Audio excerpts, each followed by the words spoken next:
1 de octubre de 1997.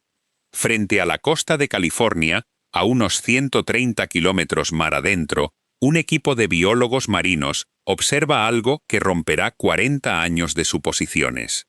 9 orcas se acercan a un grupo de cachalotes hembras. Y por primera vez en la historia registrada, alguien va a filmar lo que ocurre cuando el depredador más letal del océano decide atacar al animal con el cerebro más grande del planeta. Lo que los científicos ven a continuación no tiene precedentes, pero lo que ven en los años siguientes es aún más extraño. Porque después de aquel día, las orcas de esa población dejarán de intentarlo, casi por completo.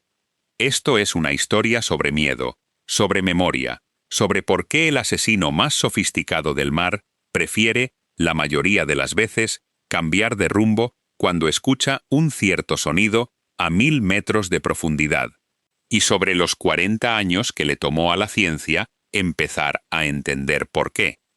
Los cachalotes son, en peso, los depredadores dentados más grandes que han existido. Un macho adulto puede alcanzar los 18 metros de largo y superar las 50 toneladas. Su cabeza sola, esa cabeza cuadrada, imposible, que ocupa 1/3 de su cuerpo, pesa lo mismo que un elefante africano. Pero el tamaño no es lo que asusta a las orcas. Las orcas cazan ballenas azules, cazan tiburones blancos. En la costa de Sudáfrica, un par de orcas macho conocidas como Port y Starboard se especializaron en abrir tiburones blancos para extraerles solo el hígado, con precisión quirúrgica. La orca es el único animal en el planeta que caza sistemáticamente a otros depredadores ápice. No teme al tamaño. Entonces, ¿qué está pasando aquí? ¿Por qué, cuando una manada de orcas escucha los clics de sonar de un grupo de cachalotes en las profundidades, con frecuencia gira y se aleja? Para responder eso, tenemos que bajar, muy abajo. Un cachalote adulto puede sumergirse a más de 2000 metros. En esa oscuridad absoluta, donde la presión aplastaría un submarino militar, el cachalote hace algo que ningún otro mamífero es capaz de hacer con esa intensidad. Emite un clic, un solo clic, y ese clic alcanza los 230 decibeles. Detengámonos aquí un segundo. 230 decibeles bajo el agua es el sonido animal más fuerte jamás medido. Para poner eso en perspectiva, un motor de avión a reacción, a 1 metro de distancia, produce alrededor de 150 decibeles en el aire. La escala del decibel es logarítmica. El clic del cachalote no es simplemente más ruidoso. Es una categoría diferente de fenómeno. Los biólogos creen que ese clic, disparado desde una estructura llamada órgano del espermaceti dentro de la cabeza del animal, sirve para 2 cosas: ecolocalizar calamares gigantes en la oscuridad absoluta y potencialmente aturdirlos. Un cañón de sonido biológico. Pero ese clic también es un problema para cualquier depredador que intente acercarse. Ahora recordemos algo sobre las orcas. Ellas también dependen del sonido. Su mundo social, su caza cooperativa, su navegación bajo el agua, todo pasa por sistemas auditivos extremadamente sensibles. Un cachalote emitiendo clics de 230 decibeles a corta distancia no es solo una molestia, podría ser, teóricamente, un arma acústica. Pero espera, porque esa es solo la primera capa del misterio. Volvamos al 1 de octubre de 1997. El biólogo Robert Pittman, del Servicio Nacional de Pesquerías Marinas de Estados Unidos, y sus colegas están a bordo de un barco de investigación. Frente a ellos, en la superficie, ocurre algo que ninguno de ellos había visto antes. Una formación defensiva perfecta. 9 cachalotes hembras se han agrupado. Están apretadas unas contra otras, con las cabezas juntas hacia el centro, formando una estrella viviente en el mar. Sus colas apuntan hacia afuera, listas para golpear. Es lo que los balleneros del siglo XIX, en sus diarios, llamaban la Formación Margarita. Los balleneros la temían. Un golpe de cola de cachalote podía partir un bote de madera por la mitad. Y en torno a esa margarita, las orcas atacan. Durante 5 horas, el equipo de Pitman documenta lo que las balleneras del siglo pasado solo habían insinuado.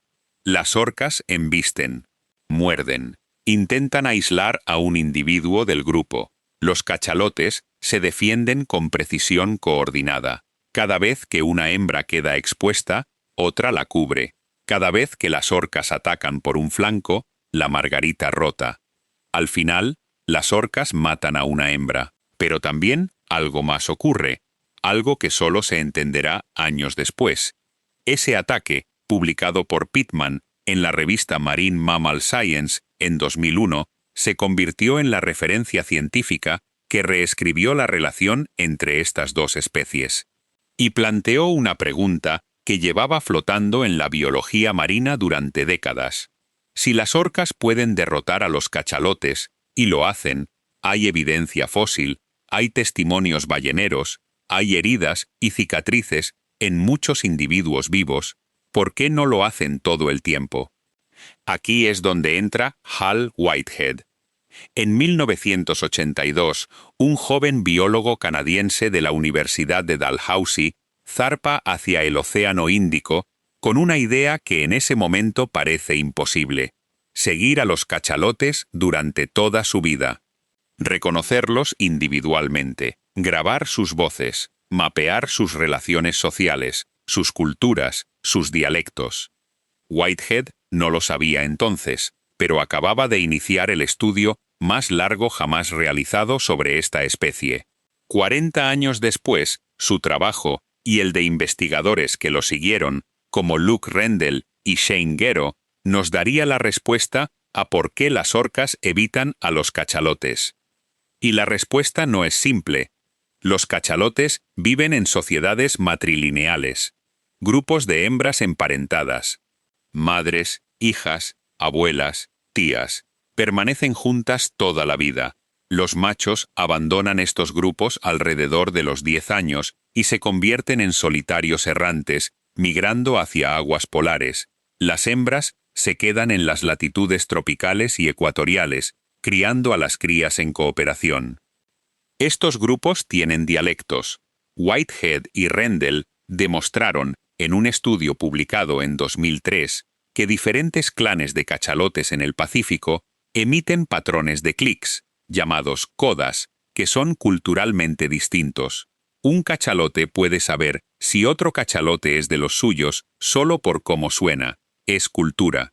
Cultura acústica, transmitida de madre a hija durante siglos.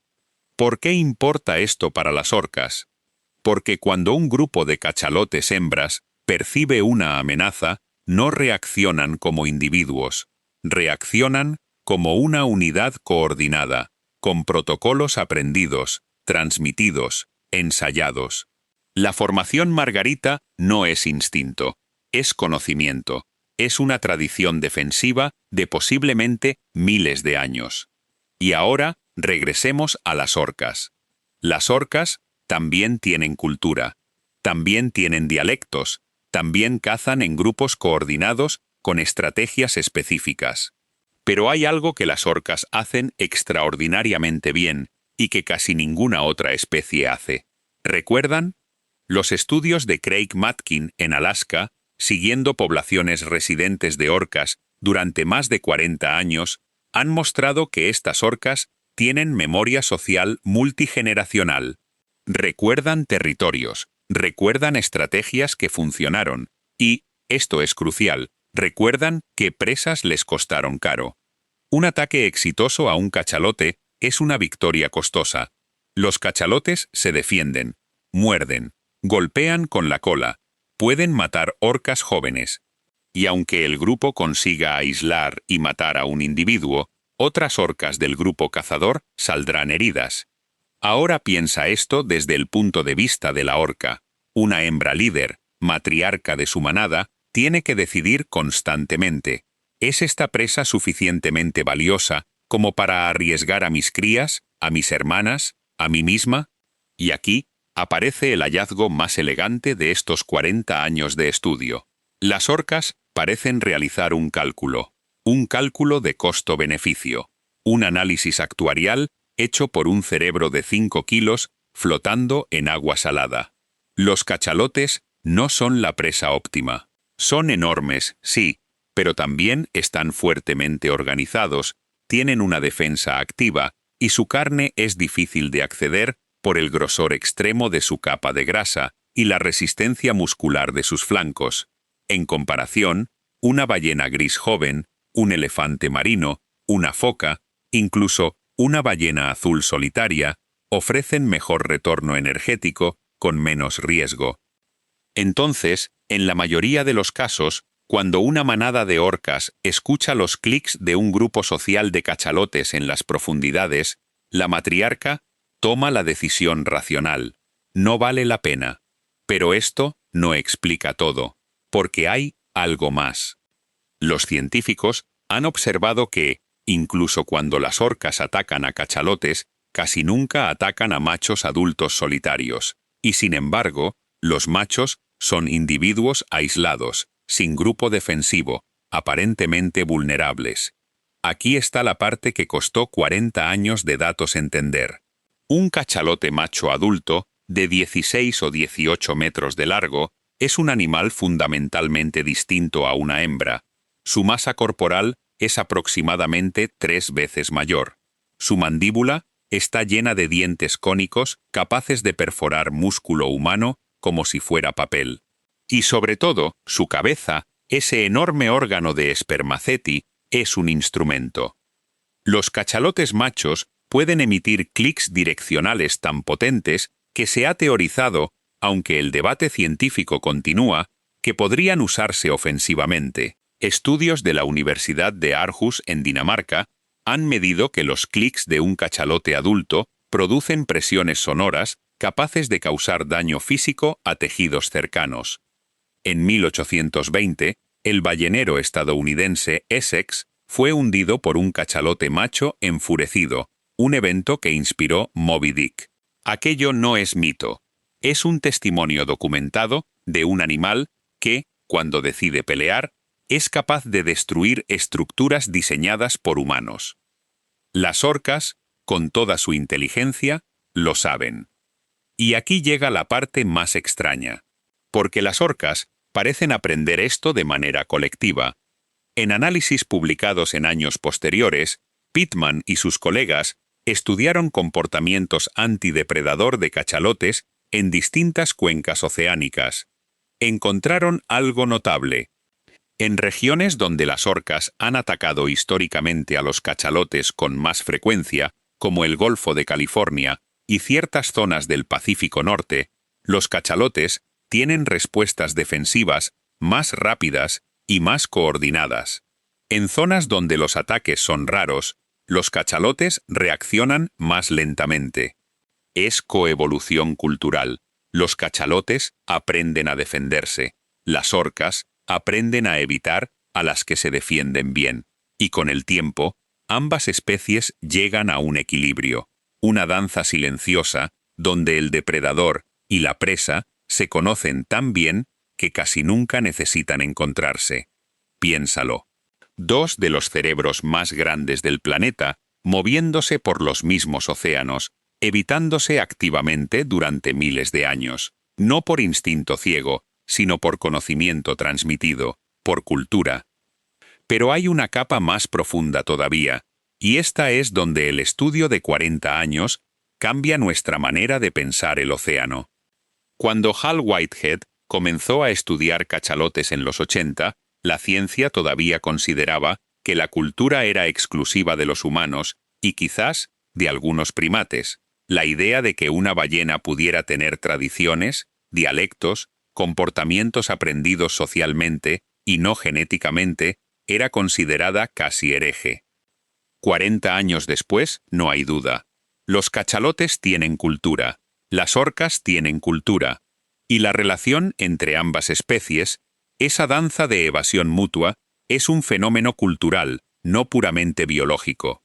Esto tiene una implicación inquietante.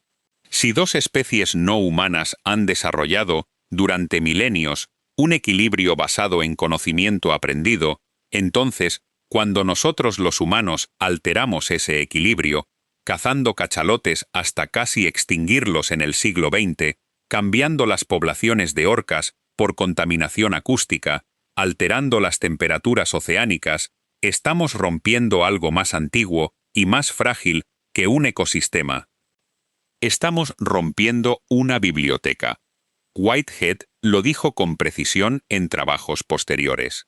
Cuando muere una matriarca de cachalote, no muere solo un individuo, muere una acumulación de conocimiento, rutas migratorias, estrategias defensivas, dialectos únicos, memorias sociales, cosas que le tomó a su linaje siglos aprender y que no pueden reconstruirse fácilmente. En el siglo XIX, los balleneros mataron cientos de miles de cachalotes. En el siglo XX, con arpones explosivos y flotas industriales, mataron muchos cientos de miles más. Los estudios genéticos sugieren que la población mundial de cachalotes es hoy una fracción de lo que era antes de la caza industrial. No sabemos cuánta cultura se perdió con ellos, cuántos dialectos, cuántas defensas ancestrales contra las orcas, cuántas rutas migratorias. Es posible que hoy los cachalotes sean, en cierto sentido, una especie amnésica, una especie que sobrevive, pero que ha olvidado partes fundamentales de sí misma. Y las orcas están observando. Regresemos por última vez a aquel 1 de octubre de 1997, frente a la costa de California. Después del ataque, después de las 5 horas de embestidas y defensa, después de la muerte de una hembra, algo sucede en el agua que los investigadores describirían más tarde como profundamente perturbador. Los cachalotes sobrevivientes se agrupan y comienzan a emitir codas, los patrones de clics culturales. Los dialectos. Los científicos que interpretan esas grabaciones no pueden decir con certeza qué significan, pero pueden decir esto: los cachalotes están comunicándose entre sí de manera intensa, prolongada, coordinada, y el patrón parece cambiar respecto al que emitían antes del ataque. ¿Están procesando el trauma? ¿Están enseñando a las crías qué acaba de ocurrir? ¿Están transmitiendo, en ese lenguaje que apenas empezamos a descifrar, la memoria de un depredador para que en los próximos años, en las próximas décadas, la manada sepa reaccionar más rápido, más coordinadamente, más eficientemente? No lo sabemos. Es una de las preguntas que los próximos 40 años de investigación tendrán que responder. Lo que sí sabemos es esto: en algún punto del océano, mientras escuchas estas palabras, una matriarca de orcas se acerca a la superficie después de un descenso. Su manada la espera. En las profundidades, ha escuchado los clics de un grupo social de cachalotes y ha tomado una decisión. Va a girar, va a cambiar de rumbo, va a dejar a esos cachalotes en paz. Y en algún otro lugar del océano, una hembra cachalote escucha las voces de sus hijas, sus hermanas, sus sobrinas, y ninguna de ellas ha visto nunca una orca. Pero todas saben, de alguna manera transmitida a través de generaciones que se pierden en la memoria oceánica, cómo formar una margarita si algún día lo necesitan. Dos culturas, dos memorias, dos inteligencias no humanas, evitándose mutuamente en la oscuridad absoluta. 40 años nos tomó empezar a entender esta danza.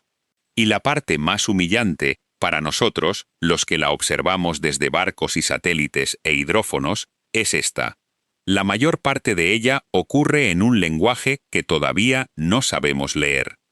Debajo de la superficie del mar, en este mismo instante, hay conversaciones ocurriendo, decisiones tomándose, memorias transmitiéndose, y nosotros, con toda nuestra ciencia, con todos nuestros hidrófonos y nuestros modelos matemáticos, apenas estamos empezando a escuchar. Los océanos no son silenciosos, nunca lo fueron. Simplemente, durante mucho tiempo, No tuvimos oídos para lo que estaban diciendo.